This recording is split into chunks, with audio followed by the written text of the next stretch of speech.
Hello बच्चों, स्वागत है मेरे इस YouTube चैनल में जिसमें मैं आप लोगों के मैथमेटिक्स की प्रॉब्लम सॉल्व करता हूँ, टॉपिक्स कराता हूँ और बहुत सारे इम्पोर्टेंट और अच्छे ट्रिक्स भी बताता हूँ। आज का हमारा टॉपिक है क्लास 9 का चैप्टर नंबर 1 से एक्सरसाइज 1.3। इसमें हम डिफरेंट क्वेश्चंस को बड़े ही इजी तरीके से सॉल्व करेंगे। आपको सिखाएंगे कि किस तरह से क्वेश्चंस को बड़े आसानी से किया जाता है। चलिए स्टार्ट करते हैं आज का ये टॉपिक। इस टॉपिक में हम बात करेंगे एक्सरसाइज 1.3। इसके पहले क्वेश्चन से ही आज शुरू करते हैं। जैसा कि आपको पहले क्वेश्चन में दिख रहा है, right the following in decimal form.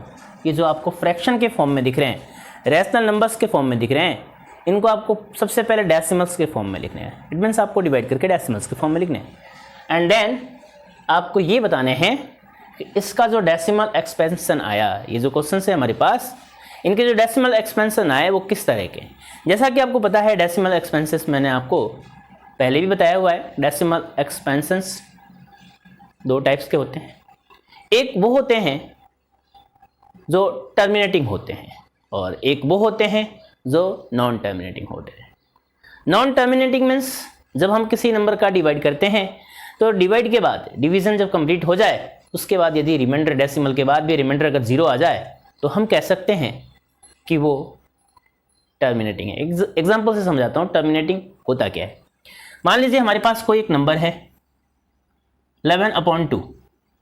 जब आप इसका डिवाइड करेंगे यानी कि 2 का डिवाइड करेंगे, जब आप 11 में 5 टाइम्स देन 10 और यहाँ 1, इसके बाद हमने 2 का डिवाइड किया और आगे, तो ये इस तरह से हो जाएगा। यानी कि आपने देखा कि ये जो रिमाइंडर है वो 0 हो गया। इस तरह से 11/2 का जो डेसिमल एक्सपेंशन है 5.5, ये 5.5 एक टर्मिनेटिंग होगा। ये पहले भी मैं आपको एक्सप्लेन कर चुका हूँ, ये टर्मिनेटिंग होगा। यानी कि इस कंडीशन ये होती है कि इसमें रिमाइंडर 0 होता है। बट अगर मान लीजिए रिमाइंडर 0 ना आ जाए, हमारे पास कोई एक एग्जांपल है 2/11। यदि आपको 11 का डिवाइड करना है 2 में, डेसिमल हमने लगाया, यहाँ 0 लगा दिया, देन आप 1 टाइम्स इसे लिख सकते हैं और यहाँ पे 11, इसे 9 लिख सकते हैं।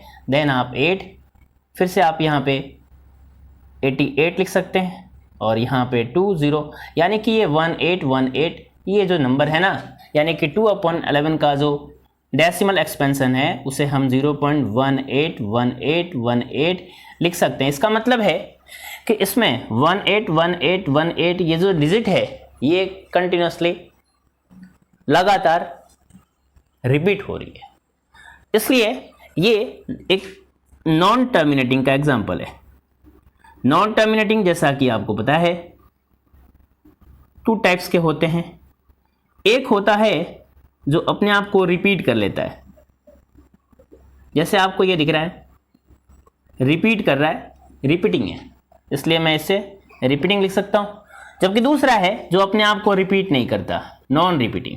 ऐसे बहुत सारे एग्जांपल आपको देखने को मिल जाएंगे जो अपने आप को रिपीट नहीं करें डेसिमल एक्सपेंशन में, तो हम उसे नॉन रिपीटिंग या नॉन रिकरिंग कह सकते हैं।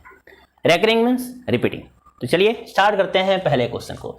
सबसे पहले आपको इन क्वेश्चंस में डेसिमल एक्सपेंशन करने हैं। डेसिमल एक्सपेंशन वो डेसिमल एक्सपेंशन होते हैं जिसमें हमने जब डिनोमिनेटर को न्यूमरेटर में डिवाइड किया उस कंडीशन में रिमाइंडर 0 हो गया। अब हम बात करेंगे सेकंड क्वेश्चन की। पहले क्वेश्चन में 36/100, इसका डेसिमल एक्सपेंशन निकालना बड़ा इजी है। अगर आपको किसी नंबर के डिनोमिनेटर में 100 दिख जाए, 1000 दिख जाए, 10 दिख जाए, जितने जीरोज होते हैं आपको उतने नंबर्स के बाद डेसिमल लगा देने होते हैं, इसलिए इसका डेसिमल एक्सपेंशन मैं लिख सकता हूँ। पहले का डेसिमल एक्सपेंशन होगा 0.36। नेक्स्ट की अगर बात करें 1/11, इसके डेसिमल एक्सपेंशन को मैं लिख सकता हूँ 0.909090, इस तरह से लिख सकता हूँ। ये हमारे पास तीसरा जो क्वेश्चन है ये हमारे पास मिक्स फ्रैक्शन के फॉर्म में है और इसे हमें सबसे पहले सिंपल फ्रैक्शन में बनाना पड़ेगा। 4 8 जा 32 एंड देन 1 ऐड कर देना, तो इस तरह से ये हो जाएंगे 33/8। और यदि आप इसका डेसिमल एक्सपेंशन करेंगे तो वो होगा 4.125। नेक्स्ट क्वेश्चन जो फोर्थ है, फोर्थ का यदि आप डेसिमल एक्सपेंशन करेंगे तो ये वैल्यू आ जाएगी 0.23069 इस तरह से हम यहाँ फिफ्थ का डेसिमल एक्सपेंशन करते हैं। फिफ्थ का जब आप डेसिमल एक्सपेंशन करेंगे तो ये वैल्यू होगी 0.181818 इस तरह से ये भी रिपीट होगी और ये भी रिपीट होगी। नाउ हमारे पास लास्ट जो है 6 पार्ट इसका, इसमें लिखा हुआ 329/400 और जब आप इसमें 329 में 400 का डिवाइड करेंगे तो ये वैल्यू आ जाएगी 0.8225। सिंपली मैंने इसको डिवाइड करके ही निकाला है, आप सिंपली आप डिवाइड करके इसको निकाल सकते हैं। डिवीजन का प्रोसीजर और प्रोसेस आपको पता ही है। तो आपको ये सारे के सारे क्वोशेंट होंगे, यानी कि 33/8 की अगर बात करें तो ये है 4.125। 36/100 की बात करें तो ये है 0.6। 1/11 की बात करें तो इसके जो नंबर है वो कंटिन्यूसली अपने आप को रिपीट कर रहे हैं। नेक्स्ट वन की बात करें जो हमारे पास फोर्थ पार्ट है, इस फोर्थ पार्ट की बात करें तो फोर्थ पार्ट का डेसिमल एक्सपेंशन 0.230769 इस तरह से ये अपने आप को रिपीट कर रही है। इसके बाद फिफ्थ की बात करें 2/11 ये भी अपने आप को रिपीट कर रहा है। जब हमने 11 का डिवाइड किया 2 में तो 0.181818 इस तरह से डॉट डॉट डॉट पे आप लिख सकते हैं। इसके बाद 329 में हमने 400 का डिवाइड किया तो ये होगा 0.825। अब आपको डेसिमल एक्सपेंशन करना समझ में आ गया, जैसा कि इससे पहले मैंने आपको एग्जांपल दे के समझाया। सिंपली आपको डिवाइड करने हैं।